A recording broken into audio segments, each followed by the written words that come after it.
जी है चंद सांसें या नबी तशरीफ ले आओ कि रस्ता तक रही है आपका बीमार की चौखट।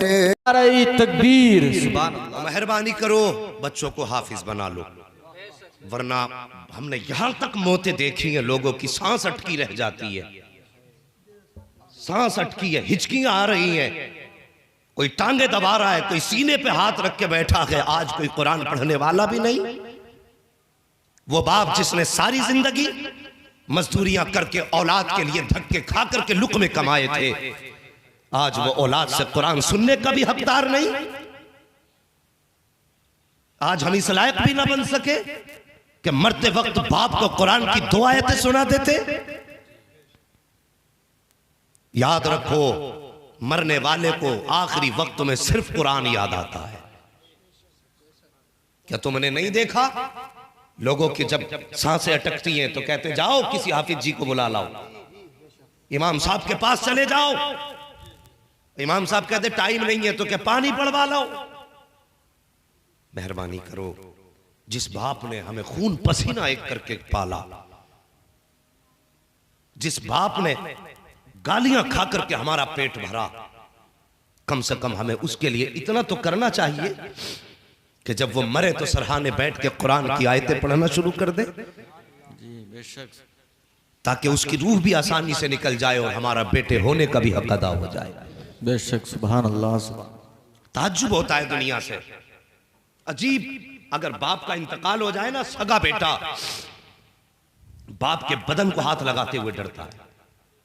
सगा बेटा कहा जाए भाई कपड़े उतारो बाप के, नहीं, मुझसे हाथ नहीं लगाया जाएगा। मैं पूछना चाहता हूँ, किससे हाथ लगाने से इनकार कर रहा है? क्या ये तेरा दुश्मन लगता है, या ये इंसान लगी है, या कोई जानवर है? तू किसके बारे में कहता मैं हाथ नहीं लगाऊंगा? कफन कपड़े उतारने की बारी आती है, बेटे पीछे हट जाते हैं। नहलाने की बारी आती है, बेटे पीछे हट जाते हैं। क्यों नहीं लगा रहे हो हाथ? आज बाप के बदन से डर लगने लगा है, रूह निकल गई है तो छूते हुए घबराहट हो रही है। ये नालायक बेटों की कहानी बता रहा हूँ, हर बेटा ऐसा नहीं हुआ करता है। मैं पूछना चाहता हूँ, ओ यार, ये वही तो आज चारपाई पे लेटा है जो रातों दिन तुझे गोद में उठा के फिरता रहा। आज ये वही तो चारपाई पे लेटा है जो सारी जिंदगी तुझे कांधे पे बैठा के घूमता रहा। आज ये वही तो चारपाई पे लेटा है जो कभी तेरे लबों को चूमता था, तेरे होठों को चूमता था, तेरे रुखसार को चूमता था। आज रूह क्या निकल गई, तुझे नफरत हो गई है इससे। हाँ हाँ साहिब, ये दुनिया की वफा है। इस दुनिया के लिए हमने अपने रब को नाराज कर दिया। ये औलाद जो मरने के बाद, आंखें बंद होने के बाद बाप के बदन को हाथ लगाना गवारा नहीं करती। हमने इसके लिए हराम लुक़्मे कमाए, हमने इसके लिए हराम रोजी कमाई। ओ खुदारा, कभी सोच लिया होता किसके लिए हराम लुक़्मे कमा रहे हो? ये वो है जो रूह निकलने के बाद हाथ नहीं लगाएंगे, ये वो है जो रूह निकलने के बाद नहलाने नहीं आएंगे, ये वो है जो कब्र में उतारते वक्त हाथ नहीं लगाएंगे, दूर खड़े हो जाएंगे। और कितने तो ऐसे कमजर्फ बेटे होते हैं जिन्हें बाप के जनाजे की नमाज तक में असर नहीं होती, दूर खड़े रहते हैं। तुम पढ़ाओ नमाज और तुम पढ़ो नमाज, ये कह के पीछे हट जाया करते हैं। अल्लाह अकबर। और लोगों में तुमसे कहना चाहता हूँ, इस दुनिया के लिए खुदा रसूल को नाराज ना करो। जो तेरे बदन को हाथ लगाते हुए हिचकिचाए, उससे काई की दोस्ती है? जो तेरे हाथ में हाथ देते हुए शर्म महसूस करे, जो तुझे हाथ लगाते हुए घिन महसूस करे,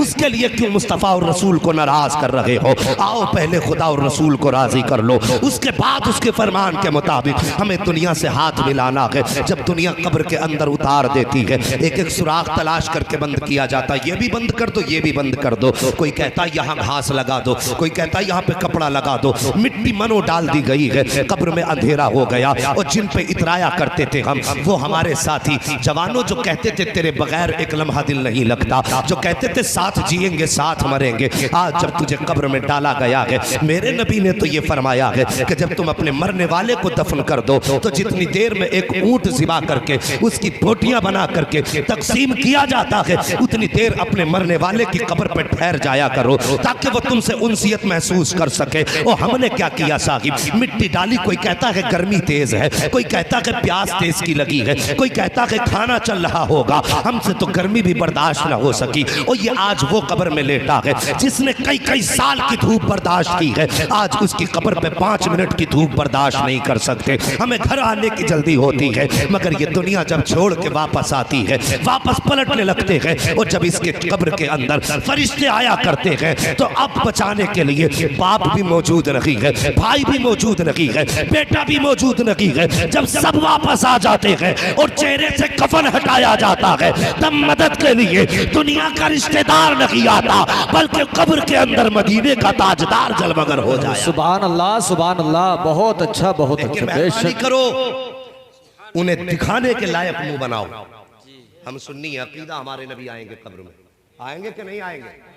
इंशाअल्लाह, इंशाअल्लाह। लेकिन मुंह दिखाने के काबिल बन जाओ। मर गए, चेहरे पे दाढ़ी नहीं, सरकार कब्र में आए, सोच क्या बनेगा? अगर नबी ने चेहरा फेर लिया फिर नतीजा बता क्या होगा।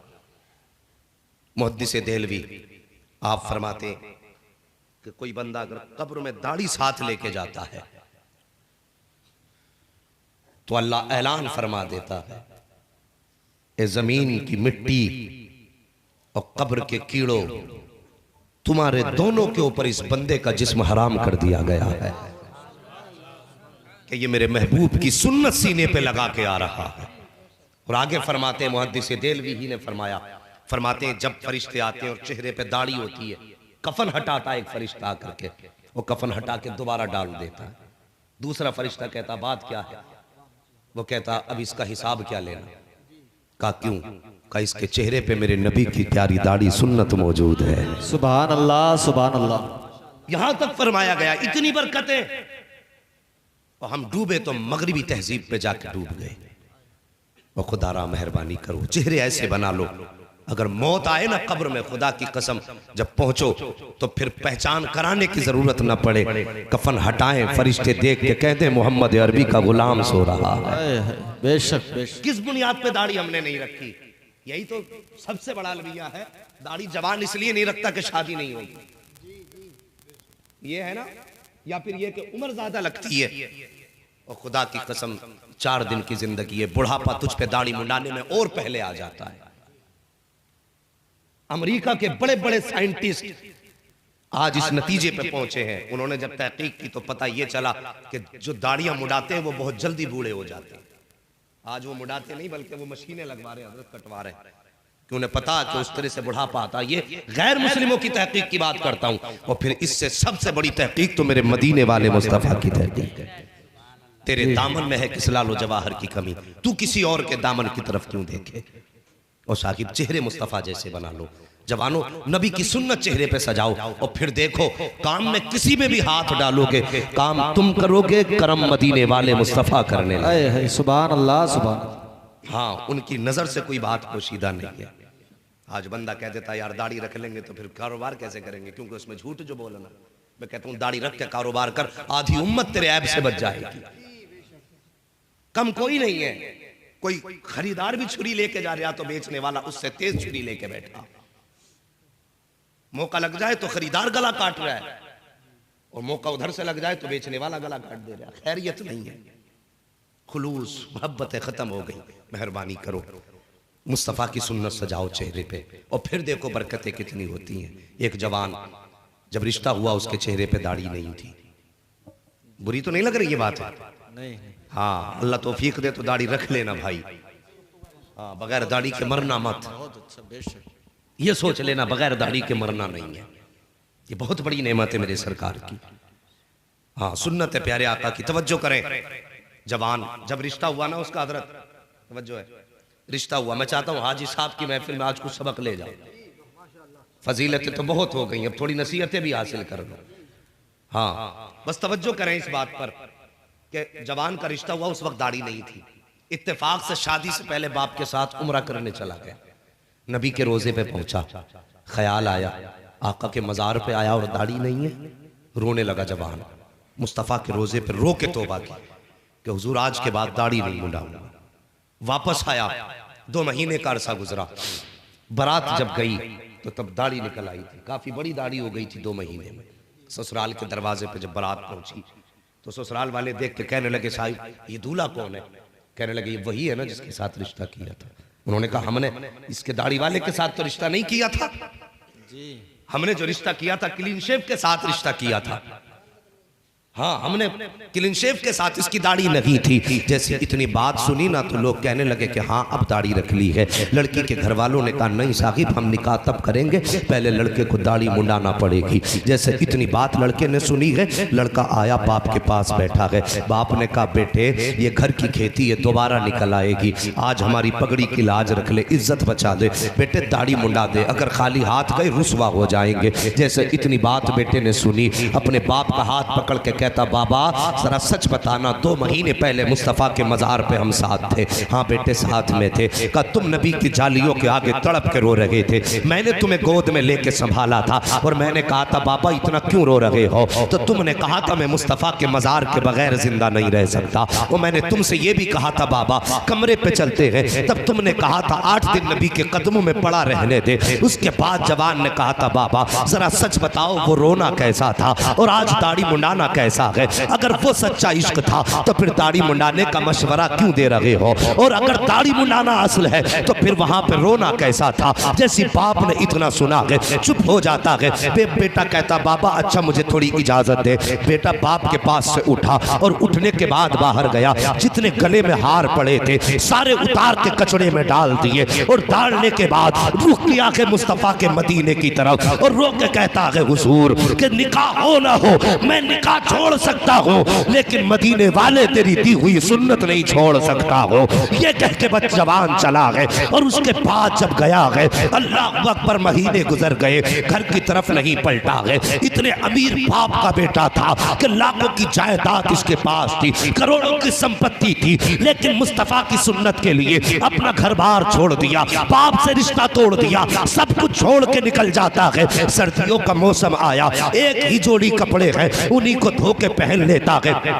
गैरतदार और खुददार था, किसी के आगे हाथ नहीं फैला सकता था, किसी के आगे जाके दस्ते सवाल दराज नहीं कर सकता था। हर तरफ गया अपनी सर्दी खुद ही छुपाता रहा। जब सर्दियां ज्यादा आई है किसी ने कह दिया तेरी माँ की तबीयत खराब है, जैसी इतना सुना है रो के कहता है या रसूल अल्लाह अगर मेरी माँ बीमार ना होती तो मैं कभी भी घर नहीं जा सकता था, मैं तो सिर्फ आपकी सुन्नत के साथ जीना चाहता था। ये कह के घर की तरफ चला गया। इसके पास किराए के लिए पैसे नहीं है। आया गाड़ी के पास, उसके मालिक से बात की और स्टेशन जहां पे उतरना था पहुंचा। जब वहां पहुंचा तो रात का वक्त था, आधी रात गुजर चुकी थी, कोहरे का मौसम था, ठंडी हवाएं थी। जब इसको सर्दी लगी, सर्दी बर्दाश्त न हुई, एक ही जोड़ी कपड़े हैं उसी में सर्दी में सिमटता रहा। जब सोचा कहां जाए, सामने मस्जिद का दरवाजा मौजूद था, मस्जिद के अंदर गया, जाके बैठ गया अंदर, लेकिन फिर भी सर्दी नहीं थम रही है। जब सर्दी नहीं रुकी है उसके बाद ये उठा है, जो मस्जिद के अंदर चटाई तरी की हुआ करती है, इसने उसको उठाया, बदन पे लपेटा, एक कोने के अंदर बैठ जाता है। अभी कुछ देर गुजरी थी कि अचानक मस्जिद के दरवाजे पर एक बड़ी गाड़ी आती है, उसका इंजन वहीं बंद हुआ, गाड़ी की आवाज थमी, खिड़की खुली, एक शख्स गाड़ी से उतरा। उतरने के बाद मस्जिद में आया और यूं आके तलाश कर रहा था जैसे कोई खोई हुई चीज तलाश कर रहा हो, जैसे कोई गुमशुदा चीज तलाश कर रहा हो। इस तरह देखते देखते जब उसको कुछ दिखाई न दिया, उसके बाद वो मस्जिद के कोने में गया और जाने के बाद उसने मस्जिद के कोने में जाके वो धीरे से दरी हटाई है, दरी हटा करके जवान का हाथ पकड़ा है और पकड़ के कहा था तू ही वो जवान है जिसको मुस्तफा ने अपना महबूब कह के पुकारा है, जिसको अपना हबीब कह के पुकारा है। जवान रोने लग जाता है, कहता क्या बात कह रहे हो, मैं समझा नहीं हूँ। तब उसने कहा था बेटे मैं तो अपने बिस्तर पे आराम से सोया था, मैं तो बड़े कंबल ओढ़ के सोया था, मेरे ख्वाब में मुस्तफा तशरीफ लाते हैं और फरमाते उठ जा,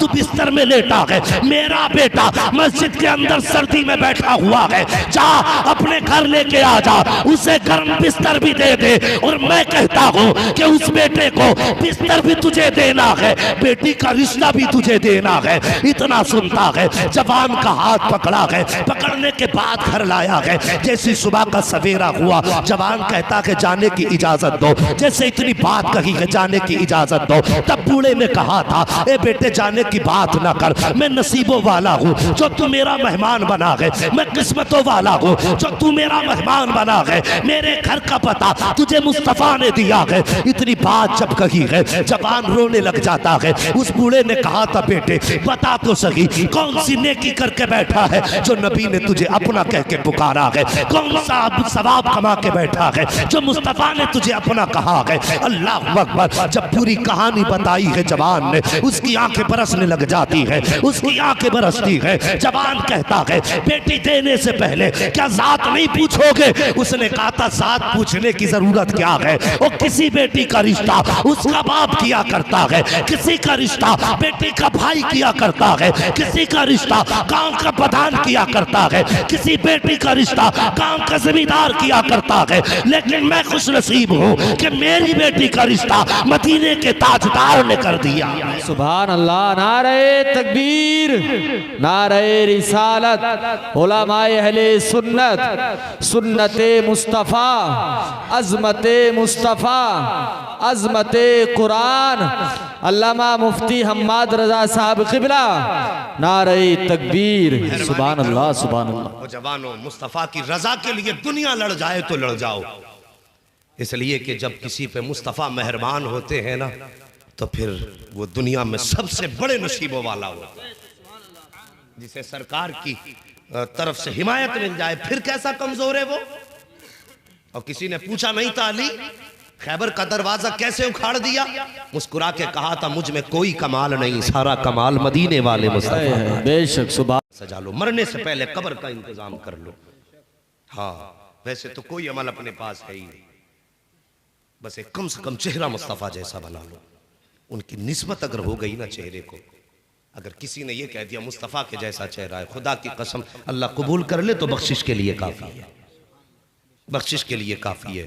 वक़दा रब्बुका अल्ला ताबुदू इल्ला इय्याहु व बिल वालिदैनि इहसाना। और तुम्हारे रब ने फैसला फरमा दिया कि इबादत सिर्फ अपने रब की करनी है, और इबादत के बाद अपने वालिदैन की फरमाबरदारी और उनके साथ हुस्न सुलूक करना है। हम कितना हुस्न सुलूक करते हैं? हुस्न सुलूक किसे कहा जाता है? अगर माँ बाप किसी काम को प्यार से कहते हैं वो मान लेना, ये फर्मा बरदारी नहीं है, हुस्न सुलूक इसका नाम नहीं है। अगर बाप कड़वे लहजे में भी कहे और वो बात तेरे दिल को चीरती चली जाए, उसे बर्दाश्त कर लेना, ये माँ बाप की फर्मा बरदारी है। मीठी बातें तो सब बर्दाश्त कर लेते हैं, अगर कड़वी बर्दाश्त कर रहे हो तब फर्मा बरदार हो। और जी हाँ, कड़वी बर्दाश्त करने के नतीजे, अगर बाप कहते सुना नहीं तूने, इतनी रात को कहाँ था, तो कहता तुम्हें यही काम है, हिसाब ही लेते रहते हो। तो मेरे भाई नसीब वाले होते हैं जिनसे रातों में कोई पूछने वाला होता है कहाँ से आ रहा है। जी बेशक बेशक। जिस दिन ये चले गए और तू आधी रात को आएगा, कोई तुझसे पूछने वाला नहीं होगा कि अब तब कहाँ था, तो खुदा की कसम तेरी आंखें रोएंगी उस दिन, और उस दिन एहसास होगा काश आज टोकने वाला बाप मौजूद होता, आज हिसाब लेने वाली माँ होती, तब तुझे पता चलेगा ये कितनी बड़ी दौलत है। आज ये कहते हैं ना कहाँ था अब तक, तो कि तुम्हें क्या मतलब है, मैं कहीं भी था। अगला जुमला बहुत कड़वा जवान अपने माँ बाप को जवाब में जो कहा करते हैं अक्सर, बस वो बात है। अक्सर हम लोग कहते बात बात में, तुमने हमारे लिए क्या किया पूरी जिंदगी में?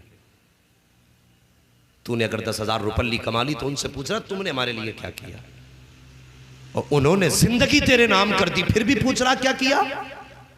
मेरे नबी कभी अपने चचा के आगे नहीं चले, और कभी कभी अगर चचा पीछे हो जाते थे, हुजूर फरमाते थे चचा मेरे पीछे न चला करो, इसलिए कि जब तुम पीछे चलते हो तो मुझे मेरे बाप अब्दुल्ला की याद आ जाती है। बेशक सुभान अल्लाह सुभान अल्लाह। चचा को नबी ने पीछे न चलने दिया, और आज बेटा बाप के आगे कूद के चल रहा है, शर्म नहीं आती? अल्लाह तौफीक दे, इनकी इज्जत कर लो, इनकी कदर कर लो, ये दुनिया में जन्नत है। अगर ये राजी है तो रब राजी है, ये नाराज है तो रब नाराज है। जी जरा सी मकनियाँ बना ली, उस पर लिख देते ये मेरी माँ की दुआ है, फटफटिया ले आता उस पर भी लिख देता माँ की दुआ है। सीधी सी बात है यार, ये सब माँ की दुआ है। जरा सच बता, अब्बा क्या तेरे लिए बद्दुआएं करके गया? नहीं बताइए जी। माँ का हक बड़ा है लेकिन शान बाप की ज्यादा है। जी बेशक बेशक। ये समझ लीजिए, आज ऐसे ऐसे अशार पढ़े जा रहे हैं कि मीठी तरह बाप का दुश्मन बनाया जा रहा है औलाद को, नाफरमान बनाया जा रहा है औलाद को बाप का। मैं कहता हूं हक मां का ज्यादा है लेकिन शान बाप की ज्यादा है। पूरे कुरान में भी कहीं भी रब ने मां की कसम याद नहीं फरमाई, लेकिन कुरान में बाप की कसम याद फरमाई और फरमाया ववालिदी वमा वलद। सुभान अल्लाह सुभान अल्लाह। ये बाप की शान है। खुदारा मेहरबानी करो, कोई भी चीज अल्लाह तुम्हें दे तो मां ने तुम्हें पाला, बड़ी कुर्बानियां उसकी हमारे साथ है। मैं ये नहीं कहता कि मां का हक नहीं है, हक मां का ज्यादा है, शान बाप की बड़ी है। ये याद रखना मेरी बात। माँ बाप को नजरअंदाज मत कर देना। जो भी आता मौलाना जरा अम्मा की शान बयान कर दियो, क्यों अब्बा सोतेला था क्या? ओ यार जरा सोचो तो सही, माँ तो गर्मी में अंदर लेटी रही और वो ईंट जो बोझ अपने कमर पे उठा के ढोता रहा, वो कौन था? जी जिसने ओवर टाइम ड्यूटियां की तेरे लिए, वो कौन था? बेशक। जो कई कई दिन तेरे कर्ज उतारने के लिए घर ना लौटा, वो कौन था? जिसने बारिश के मौसम को बारिश न जाना और मौसम कोई भी हो तेरे लिए कमाने निकला, बता वो कौन था? खुदा की कसम जवाब यही आएगा, जो बारिश में भी जाता रहा वो बाप था, जो बोझ उठाता रहा वो बाप था, जो कई कई दिन घर से बाहर रहा वो बाप था, जो लोगों की गालियां खाता रहा वो बाप था, जो चढ़ते सूरज को सहता रहा वो बाप था, जो गर्म धूप के गर्म लथेड़ों को सहता रहा वो बाप था, हर ताने को सहा जिसने वो बाप था, हर रुसवाई को सहा जिसने वो बाप था, हर दर्द को सहा जिसने वो बाप था, खून पसीना एक करके तेरे हलक से लुक़मे बना के उतारा जिसने वो बाप था, और जिसने अपनी जवानी घुटनी में मिला के तुझे पिलाई है वो बाप था। अगर इतनी मेहनत से बाप ने पाला है तो मकान पे सिर्फ माँ की दुआ ना लिख, गाड़ी पे सिर्फ माँ की दुआ ना लिख, दरवाजे पे अगर लिखे तो मुस्कुरा के लिख दिया कर, ये सिर्फ माँ की दुआ नहीं है बल्कि ये मेरी माँ की भी दुआ है, मेरे बाप की भी दुआ। सुभान अल्लाह सुभान अल्लाह। नारे तकबीर, नारे रिसालत, उलमाए अहले सुन्नत, अज़मते वालिदैन, अज़मते वालिदैन, मुफ्ती हम्माद रजा साहब क़िबला। सुभान अल्लाह सुभान। मेहरबानी करो, अल्लाह सलामत रखे। माँ बाप की इज्जत कर लो, हाँ माँ बाप की कदर कर लो। ये चले गए तो फिर तड़पते रह जाओगे। अभी वजह क्या है, क्यों एहसास नहीं है? एक तो हमारी कौम के जवानों को जो सोसाइटी मिलती है वो एक नंबर के लफंगों की। मैं इतना जानता हूं जितने घर पे ठलुए जो चौराहों पे मिलेंगे वो निकम्मे होंगे। जो काम वाला आदमी है वो तो फिर दिखाई दे ही नहीं सकता। अगर जहन अच्छा होगा तो पढ़ाई में होगा, मेहनती होगा तो काम पे होगा। जितने निठल्ले ठलुए बिगाड़े जितने मिलेंगे सब चौराहों पे खड़े मिलेंगे और जैसे को तैसे ही मिला करता है। हमा जिन्स को नदवा हम जिन्स प्रवास, कौवा कौवों में जाते हैं और कबूतर कबूतरों में जाया करते हैं। मेहरबानी करो, संगतें अच्छी करो जवानों, हाँ दोस्तियां अच्छे लोगों से करो। फरमाया गया बेवकूफ़ दोस्त से अक्लमंद दुश्मन बेहतर होता है। हाँ अल्लाह तौफीक दे, अच्छे दोस्त बनाइए, माँ बाप की इज्जत कीजिए, माँ बाप की कदर कीजिए। बस पता कुछ नहीं है किसकी कहाँ सांसों की डोरी टूटे, कब ये माला बिखर जाए। माला के जो मोती बन के हमारे सीने में चल रहे हैं ना, ये माला टूटे और मोती बिखर जाए, कुछ पता नहीं है।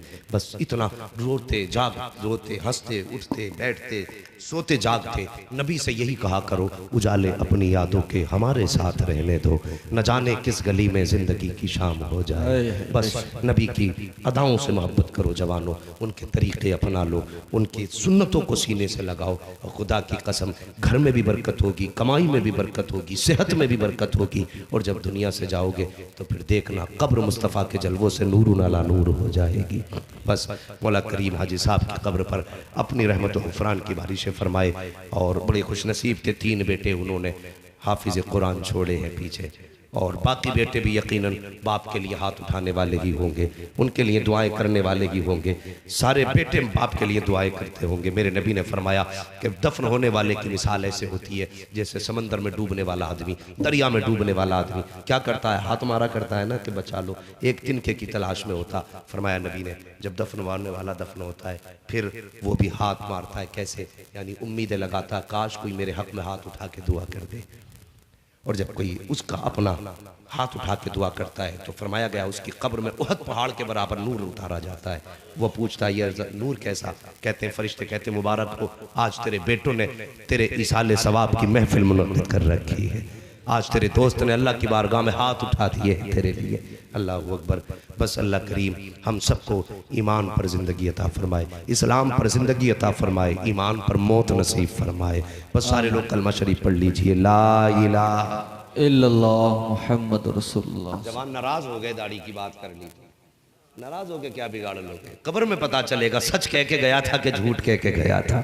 जरा कलमा जोर से पढ़ ले, ला इलाहा इल्लल्लाह मुहम्मदुर रसूलुल्लाह व मा अलैना इल्लल बलाग, अस्तगफिरुल्लाह रब्बी मिन कुल्ली ज़ंबिन व अतूबु इलैहि। अस्सलामु